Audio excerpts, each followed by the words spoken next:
আপনার কাছে কি লাল লিপস্টিক হবে? হ্যাঁ এই যে এই লাল না তো, রক্তচাপা লাল। এটা কথা জিজ্ঞাসা আপনারে বলেন।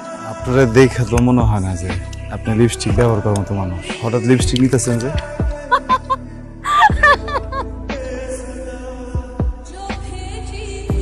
মাশাআল্লাহ। আসলে আমি লিপস্টিক দিই না, আমার ছোট্ট একটা বোন আছে, ও খুব বায়না করলো তাই ওর জন্য নিতে আসছি। এইটা হ্যাঁ হবে। কত টাকা? টাকা দিতে হবে। টাকা লাগবে না মানে? উপহার। আমার লাগবে না, রাখেন। শোনেন, একজন মানুষ যদি আরেকজন মানুষকে কিছু উপহার দেয়, এটা নেওয়াটা তো মিস। আমি তো আপনারা দিতেছি না, আপনার ছোট বোনটা দিতেছি। হয়েছে কি, গ্রামে আমারও একটা বোন আছে ছোট, 2 বছর হয়ে গেছে ঘরে দেখি না। তো আপনার কাছে ছোট বোনের কথা হইল, আর কথা মনে পড়ে গেছে। কিছু মনে করেন না, বোনটা দিয়েন। ঠিক আছে।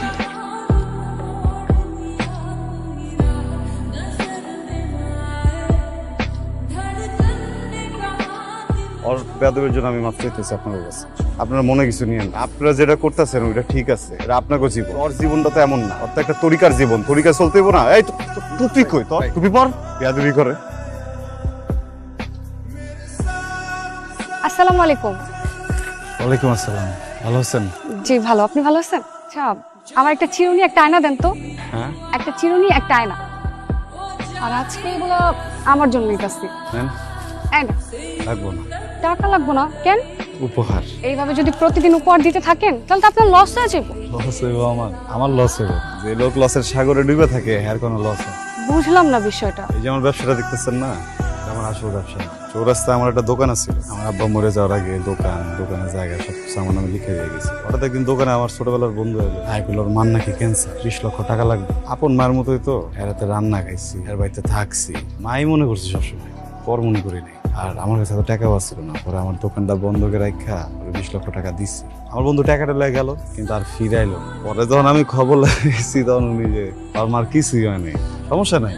আল্লাহর দুনিয়া কোনো কাম কি ছোট, সব ব্যবসায়ী বড়। নিয়তটা ঠিক হওয়া লাগে। আচ্ছা, আপনার একটা কথা জিগাই, হ্যাঁ। কত টাকা হইলে আপনি ওই দোকানটা ফেরত পাইবেন? 25 লক্ষ টাকা, 20 লক্ষ আসল আর 5 লক্ষ টাকা লাভ দিতে হবে। আচ্ছা আসি তাইলে। চাচা এই গুটে পানি লো এই চাচা চাচা চাচা যেতে পারবেন তো?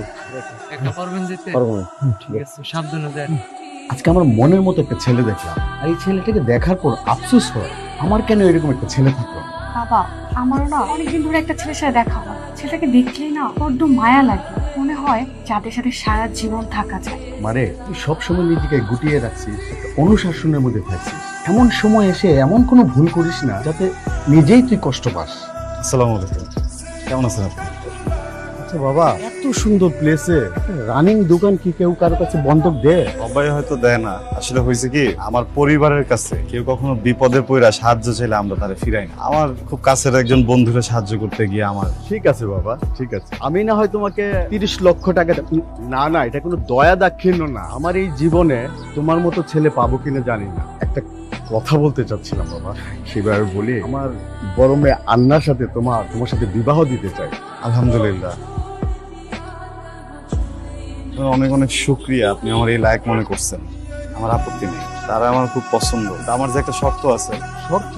তোমার কি কোনো আরো টাকা লাগবে? জি না বাবা, আপনি যত বড় টাকার কথা কইতেছেন এটা আসলে অনেক। আর আমি যদি এই টাকাটা আপনার কাছ থেকে নেই, সমাজে তো আমি মুখ দেখাতে পারবো না। সবাই ভাববো যে আমি যৌতুক নিচ্ছি। আপনি না হয় এই দোকানটা নিয়ে নেন, আমি আপনার নামে লিখা দিই। আমি চাকরি করলাম, বেতন আইলে কিন্তু একটা সংসার চলে যাবো, সমস্যা হবে না। তুমি আমাকে বাবা ডাকলা, আমি এই টাকাটা আমার সন্তানদেরকে দিচ্ছি, যে এই দোকানের মালিক। আরেকটা কথা, ভবিষ্যতে কর্মচারী হয়ে থাকবা, এই কথাটা যেন না শুনি। কেন ভালো? কি ব্যাপার? আমার মেয়ের জামাইয়ের দোকানে মাল নিয়ে কই যাইতেছেন? কি আর আপনার মেয়ের জামার দোকান? এটা তো কালাম চাচার দোকান। হ্যাঁ, কালাম চাচার দোকান এটা। পুরা বয়সে কি মাথা সব গেছে? অন্যদিকে যান। আরে দাঁড়াও, গত পরশুদিন 30 লক্ষ টাকা দিয়া এই জমির কাগজপত্র হাত বদল আল্লাহ হয়েছে। জানে কারে দেখতে যায়, কারে দেখছেন। ঠিকঠাক আছেন আপনি? ওইছে কি কাকা, এক হারামজাদা কইছেন 3 দিন শুটিং করবো। ওই 30,000 টাকা আমার ভাড়া ঠিক করলো 3 দিনের লাইগা। 10,000 টাকা অ্যাডভান্স দিছে। এখন হারামজাদা ওদাও 3 দিন ধরে মোবাইলে পাচ্ছি না, ফোন টোন সব বন্ধ। দাও তো বাবা, এই নাম্বার কিনা? এই নাম্বারই তো। এটা আপনি কই পাইছেন? দাদা চাচা কি আপনার দাদা?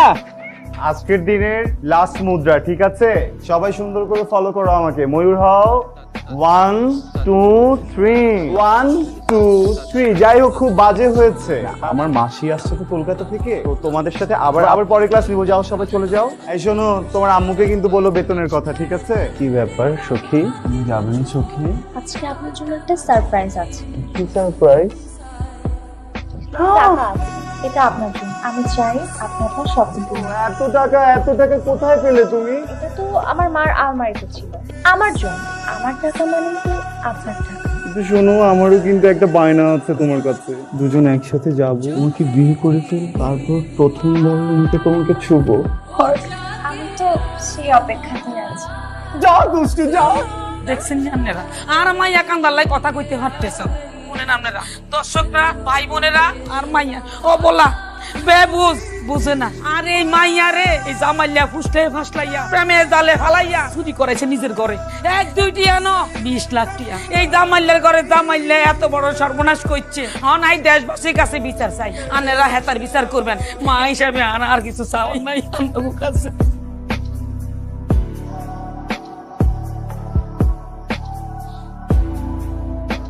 You all right? থ্যাঙ্কস। না মানে লাইফে প্রথম কোনো পুরুষ মানুষ দেখলাম যে কিনা তার পরিচয় 2 মিনিটের মাঝখানেই আমাকে আমার আভিজাত্যে বুঝিয়ে দিল। I like it. ওকে, আপনার আমার বন্ধুত্ব কিন্তু ভালোই জন্য, সরি, দাদা ফার্স্ট কার সাথে ফ্রেন্ডশিপ করি না। কিন্তু ইমপ্রেস করার ট্রিক্সটা তো খুব ভালোই জানে। একটা শক্ত পাথরে কোথায় আঘাত করলে পাথরটা ভাঙবে সেটা তো খুব ভালো করে জানে। I like it. একজন বলেছিল sharing is caring. It's a big plan. আচ্ছা, প্রাইমারি ভাবে শুরু করতে কত টাকা লাগতে পারে? তোমার 70, আমার 70। 70? ও মাই গড। কিন্তু সাতমান মানে নতুন বিজনেসের প্রেশার নেওয়াটা আমার জন্য একটু টাফ হয়ে যাবে। বাট প্রজেক্ট প্ল্যানিংটা খুব ভালো। তুমি এখন আর জাস্ট আমার বিজনেস পার্টনার, আমার লাইফ পার্টনার। সো এগুলো সবকিছু আমি দেখছি। তুমি তোমার কোম্পানির শেয়ারগুলোতে মনোযোগী হও। তুমি আমার সাথে আছো বলে তো ভবিষ্যৎ আছে। আচ্ছা শোনো, তুমি কালকে এসে আমার অফিস থেকে চেকটা নিয়ে যেও। আচ্ছা শোনো না, আমাদের প্রজেক্ট কমপ্লিট হলে গ্র্যান্ড ওপেনিং এর দিন আমরা বের করব। সাতমান, I really love you. And I trust you. ট্রাস্টটাই বেশি ইম্পর্টেন্ট। পেপারস দিতে কি দেরি হবে?